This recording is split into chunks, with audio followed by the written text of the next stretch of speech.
Hi everyone, welcome back to my channel. I'm here again. And for those who have just tuned in, I am Teacher Raya. I am a licensed professional teacher and I also have more than 5 years of experience in terms of teaching English to non-native speakers. So I'll be sharing to you my experience or expertise on how you can be an effective teacher to your students, especially for those who will just begin or who will just start their ESL career. Okay, so I hope this topic will be very helpful for you. This is for you. Okay, so we have here qualities of an effective teacher or ESL teacher. So how in here we will learn how to have more scheduled lesson from the students, from the yes, from the demo lesson, and then your student will book again. Okay, so probably you did something good. Okay, so these are just few of the tips that I can share. Okay, so welcome to my class. Okay, I'm pretty sure you are very much excited since it's your first day.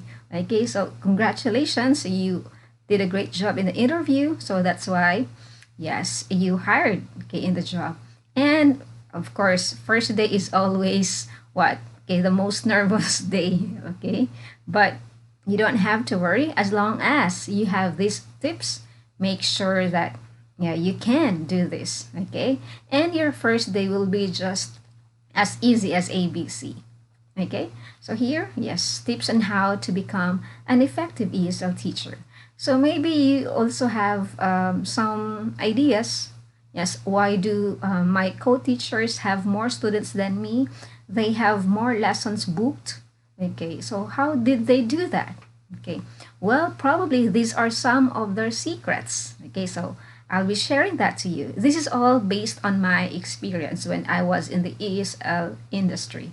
Okay, by the way, ESL stands for English as Second Language. Okay, so these are for the non-native speakers, non-native English speakers. Yes, so most of the students we have in the Philippines, Korean, Japanese. Okay, yes, most number of enrollees. We do have Chinese, Taiwanese as well. Okay, so first and foremost, okay, as you start your day, as you start your class, always bring that smile with you. Okay, smile often. Okay, yeah, just not that smile like the big smile, but smile that is very genuine, that you are very glad and excited for your day. Okay, yes, smile is the best makeup that you can wear. Okay, it is very important that you look presentable during your lesson. Okay, well, of course, aside from those makeup, yes, the literal makeup that you wear, it is your smile that brings out the best in you. Okay, because when you smile, you like what's that? Catch that electricity from the crowd. Okay, because of your charming face, then students would probably this teacher is good. Okay, I want to be in her class. I'll try to have her class. Okay, so that's the first thing. Okay. Next, let's try to prepare your class. Since it's your first day, so you have to impress your student that you are great. Okay, that of course he will book again in your lesson. Okay, so how do you prepare for your lesson or for your class? Okay, so we have like get to know about the level of the student. Okay, whether the student is beginner, advanced, intermediate. Okay, so these kind of, or these levels of students will be discussed to you by your superior. Okay, so for beginner students, and especially it's your first day, so most likely beginner students are given to you. Okay, so when you prepare your class well, so it will leave a good impression from your students that you are passionate about providing them with quality lessons. Okay, so usually first day it's getting to know you questions. Okay, so you do have questions to prepare. Okay, for beginner students. Okay, so don't just invent questions. Okay, so make it sure that you have something on your table. Okay, that the students can see and can read. Okay. Next to that is speak clearly. Yes, I understand that it's first day, so you can't really control that when you're nervous, and sometimes your voice also has that tendency that yes, it seems like, are you okay, teacher? Yes, it seems like you are more nervous than me. Okay, so don't show that to your students. Okay, so speak clearly. Make sure that the student understands what you are saying. Okay, you speak slowly. Okay, during your first meeting. Okay, this is because the student isn't familiar yet of the accent that you are using. Okay, Filipinos do have the neutral accent. So yes, these students just came from their country and it's their first time to be in the Philippines, or yes, they are from their country and you are doing online classes. So yes, yeah, that's right. So just speak slowly. Make it sure that you open your mouth. Okay, so sometimes when they can't understand, okay, what you're saying, they just read your mouth, how you open it. So yes, sometimes they just guess. Okay, so yes, for speak clearly, speak slowly. Okay, um, in the what in the student's point of view that they can understand. Okay, always have to think that on the student side whether they can understand. Okay, well, you have to put yourself on the student's shoe if you can also understand what you're saying. Okay, so don't stress yourself so much that my student can't understand me. How is that so? Okay, so probably you have to, yes, slow your pace. Okay, so speak clearly. Mhm. Don't don't be shy to speak because you are the teacher. You lead the class. Okay. Next tip we have, let the student talk more. Okay. So after yes, you speak clearly. Now this is the time that you probably provide the rules in your class. Okay. And after which, okay, you let the student talk more. So normally again, in the first day of class, okay, it's JTQI. Okay, getting to know you. Okay, so before you ask the student questions, of course, you, the teacher, will introduce yourself first. Okay, so that your student will also have an idea on what to say.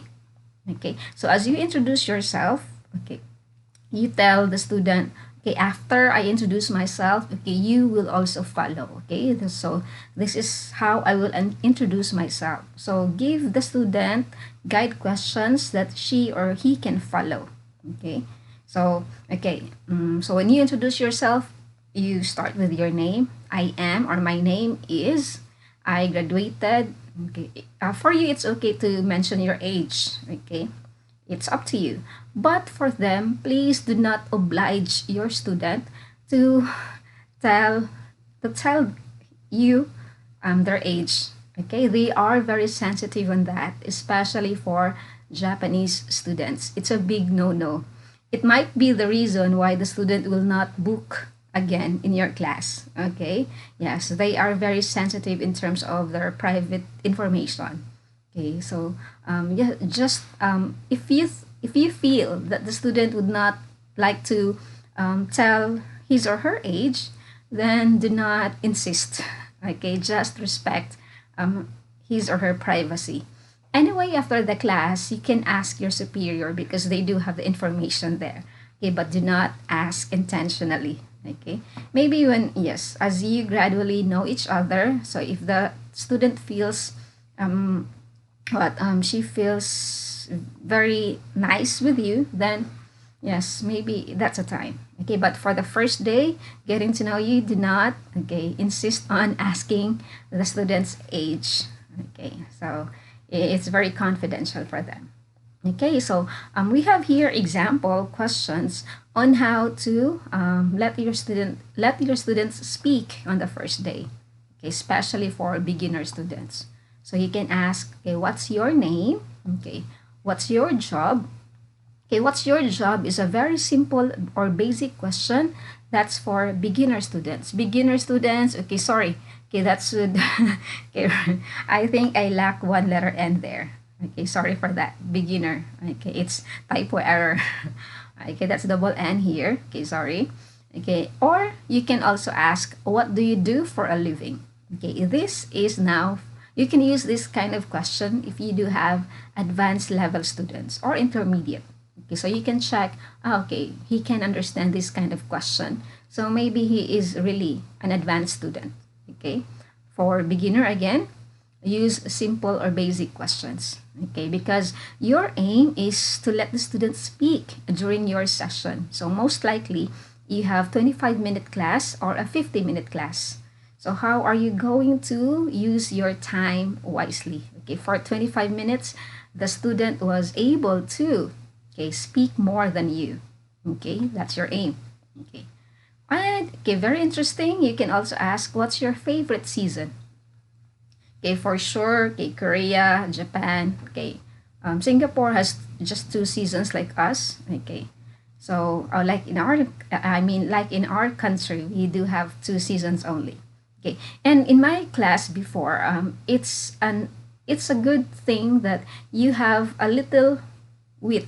Okay, wit in terms of you can make your student what, not laugh, or yeah, they sometimes, or most of the times, they look for a class in which it's fun and enjoy, fun, and as they can enjoy the class.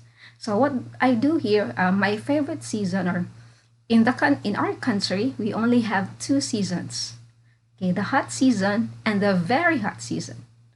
Okay, and then they laugh. Okay, and yeah, they smile. So I already feel like comfortable. Oh, okay.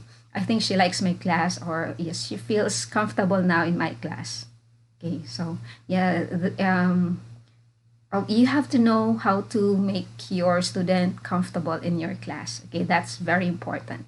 Okay. So what's your favorite season? Okay, why? Okay, so you can ask, maybe my favorite season is winter because, oh, really? Well, that's so sad to know because in our country we don't have winter season. How I wish. Okay, so in our case, we just like to, yes, get in the fridge or the refrigerator so that we can feel, okay, yeah, just like snow. So you can share that story. Okay.